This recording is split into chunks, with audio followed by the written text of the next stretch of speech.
Sosok Kamrianto, 31, saat ini sedang jadi perbincangan warga Sinjai, Sulawesi Selatan.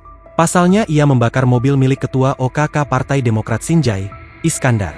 Kamrianto sendiri adalah anggota DPRD Sinjai dari Partai Amanat Nasional. Kasih Humas Polres Sinjai, Ibda Agus Santoso, menyebut pelaku nekat membakar mobilnya karena sakit hati terhadap korban.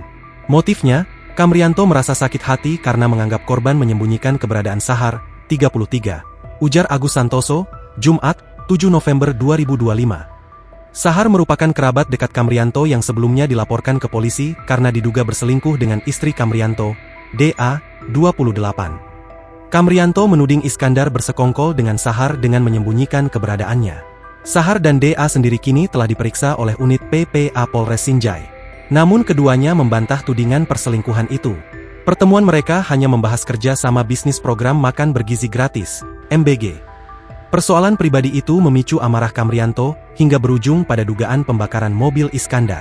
Peristiwa pembakaran ini sendiri terjadi pada 23 Oktober 2025 lalu, sekitar pukul 3.45 waktu Indonesia Tengah di kawasan Lapa Mas 3, Kecamatan Sinjai Utara.